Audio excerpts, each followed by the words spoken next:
I found out my family has a group chat without me, and it wasn't what I expected.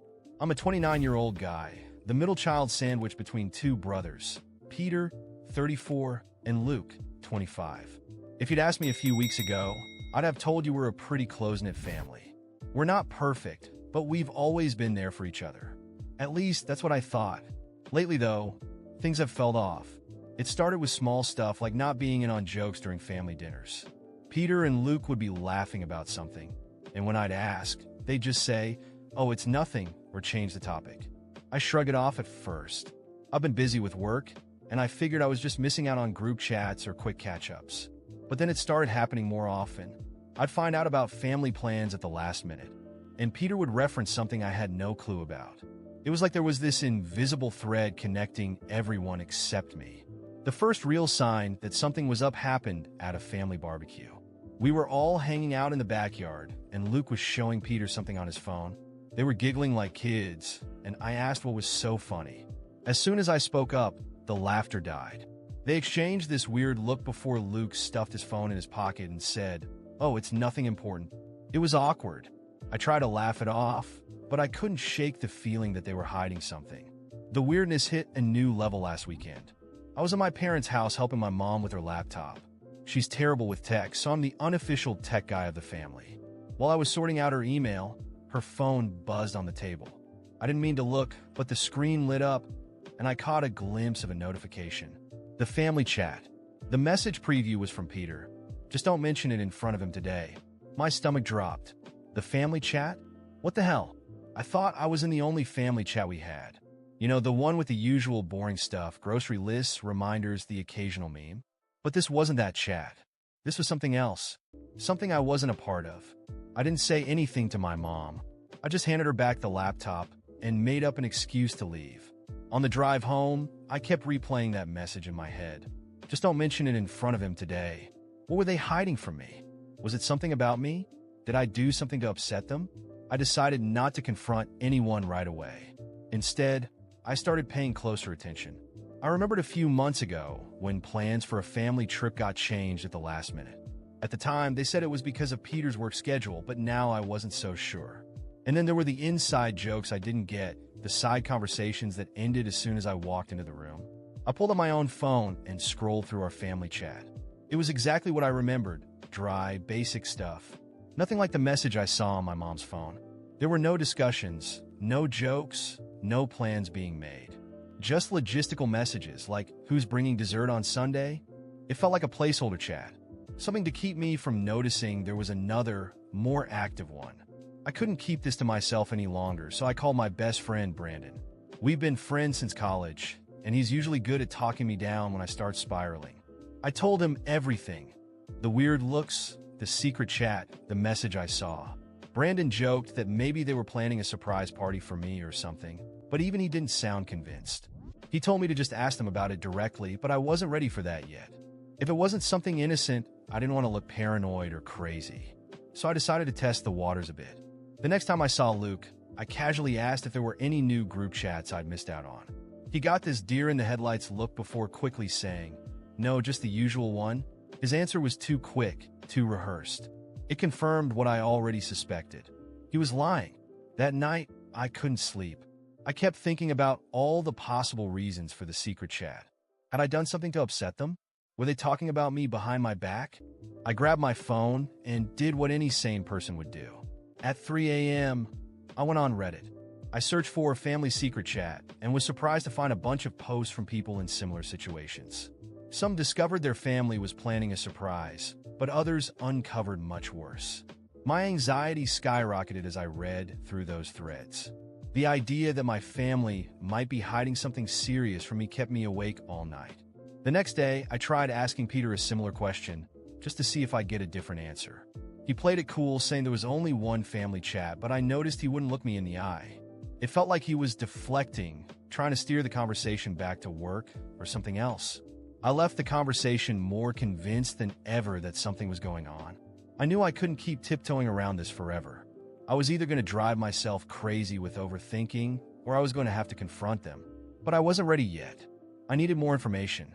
I decided then and there that I was going to get to the bottom of it. even if it meant having an uncomfortable conversation with everyone. I've always trusted my family, but now I'm starting to wonder if I've been naive. Either way, I'm going to find out what's really going on, and I'm not stopping until I get answers. The next Sunday, we had a family dinner at Peter's place. It was one of those regular get-togethers we've been doing for years. Everyone brings a dish, we sit around the table, and catch up. I figured it was the perfect time to test the waters. I wanted to see if I could get any of them to slip up without making it too obvious that I was digging. We were in the middle of dinner, talking about random stuff like Luke's new job and the latest movie Peter had watched. I casually mentioned how I had to mute a few group chats on my phone because they kept blowing up during work. I made a joke about it, pretending it was no big deal. I noticed it immediately, the slight pause. Luke glanced quickly at Peter, who didn't look up from his plate. A rush of adrenaline shot through me. I wasn't imagining things. There was definitely something they weren't telling me. After a moment, I went for it. "Hey, are there any group chats I'm not in?" I asked, keeping my voice light. It was almost like I was joking, but not really. The room went silent for a beat too long. Luke gave a nervous laugh and started talking about dessert, as though I hadn't just asked a direct question. My mom got up to clear the dishes, moving quickly, while my dad seemed completely oblivious, focusing on the last of his mashed potatoes. Peter, though he still didn't look up, asked me about work instead, as if he was trying to steer the conversation away. It was too obvious. I couldn't believe they were being this blatant about it. I leaned back in my chair and said, "I know there's another family chat. I saw a notification on Mom's phone last week. That got their attention." Peter finally looked up, his face tightening. He didn't even try to hide his annoyance. My mom turned around from the sink, looking guilty as hell, while Luke's smile dropped. My dad still had no idea what was going on. The tension at that dinner was unbearable. When I made it clear that I knew about the other group chat, no one even bothered to deny it. My mom just looked away, nervously fiddling with the plates in front of her. Peter stared at me for a moment before letting out a heavy sigh, and Luke stared at the floor like he wished he could disappear. The only one who seemed clueless was my dad, who kept chewing his food, completely oblivious to the heavy atmosphere in the room. "Well," I pressed, crossing my arms, "is anyone going to explain what's going on? Why is there a family group chat that I'm not part of?" Peter was the first to speak, but his tone was full of impatience. "It's not a big deal. Just a place for quick chats. You're overreacting. If it's not a big deal, why hide it from me?" I shot back, feeling my irritation rise as he tried to brush the whole thing off. Luke opened his mouth, but hesitated. I could see he wanted to say something, but couldn't find the right words. My mom finally muttered, "It's just that sometimes we thought you wouldn't be interested." That hit me like a punch. Wouldn't be interested? Interested in what? Do you think I don't care about the family? Is that it? That's not it, okay? Peter interrupted, now visibly frustrated. "It's just that you're always busy, always working. It was easier to keep a separate group for planning stuff." "Easier?" I laughed bitterly. "You decided to exclude me because it was easier? Do you have any idea how that sounds?" No one responded. The silence was unbearable. I pushed back from the table, throwing my napkin onto my plate. "If it's so insignificant, then show me the group. I want to see what you've been talking about." My mom finally broke the silence, her voice trembling. "I don't think that's a good idea." "Of course, it's not a good idea," I snapped, sarcasm dripping from my tone. "Because you're hiding something?" Peter sighed loudly. "You're being paranoid, you know? There's nothing wrong with the group. It's just more convenient." I didn't believe him for a second. Convenient for who? Because it doesn't seem very convenient for me. Sitting in the dark while you all make jokes, plan events, and talk about things I don't even know are happening. Luke, who had been silent until then, finally blurted out, "Okay, yes, there are things in the group we didn't want you to see, but it's not what you think." "Oh, so you were talking about me behind my back?" I asked, my heart pounding. That was my biggest fear, and hearing it confirmed only made the betrayal worse. "It's not like that," my mom pleaded, her voice almost breaking. "It's just sometimes you can be difficult." "Difficult?" I repeated, disbelief washing over me. "So instead of talking to me, you all decided to create a group to talk behind my back? Like I'm some kind of problem to be solved?" Peter stood up too, clearly irritated. "You know what the problem is? You always do this. You always assume the worst, always make yourself the victim. Sometimes it's just easier not to deal with it. That was a low blow, but before I could respond, Luke dropped a bombshell that turned everything upside down. And there's also the issue with the will. What? My body froze for a moment as I processed what he had just said. What will? I asked, trying to keep my voice calm. My mom tried to interrupt, but Peter shook his head, glaring at Luke for mentioning it. You weren't supposed to know about that yet. Weren't supposed to know what? I demanded, my voice rising. Do you all think you get to decide what I can or can't know about my own families? That's when my mom finally caved. Your dad and I, we made some changes to the will. It was complicated, and we thought it would be better to talk about it when the time was right. Changes? I asked, suspicion dripping from my voice. What kind of changes? No one answered. I looked at each of them, waiting for an explanation, but their silence said it all. You took something from me, didn't you? You're cutting me out. Even from this, Luke tried to soften the blow. It's not like that. It's just, Peter has been helping a lot with things around the house and, oh, I get it. I interrupted, laughing bitterly. Peter's the favorite, of course. Always has been. So you decided to reward him at my expense? We're not taking anything from you, my mom insisted. We just adjusted a few things to reflect reality. Reality? I repeated, my voice trembling with anger. The reality is you decided I'm not part of this family the same way they are. You think you get to choose what I deserve to know, what I deserve to have. I couldn't stay there anymore. I grabbed my things and walked out, ignoring my mom calling after me and Peter's grumbling. As I drove home, my chest felt tight, and my mind spun with rage and hurt. All of it, every lie, every secret, had shattered any illusion I had left about my family. They betrayed me, and I knew I'd never see them the same way again. I left that house with a heavy heart, but a firm decision. I was done wasting my energy on a family that clearly didn't value me. For years, I had been there solving problems, putting their needs before mine. Now, it was time to change that. If they wanted to exclude me, they would have to learn how to live without me. In the months that followed, I completely distanced myself. I didn't answer calls, ignored messages, and stopped showing up at family gatherings. I knew it bothered them. Gradually, I started hearing through mutual acquaintances that things weren't going well for them. Peter, the so-called hero of the family, couldn't handle half of the responsibilities I used to take care of. He wasn't the type to deal with technical issues or make important decisions. Luke, on the other hand, was completely dependent on me for practical matters and was now lost. My mom began sending more insistent messages. At first, they were subtle invitations. Come over for lunch. We need to talk.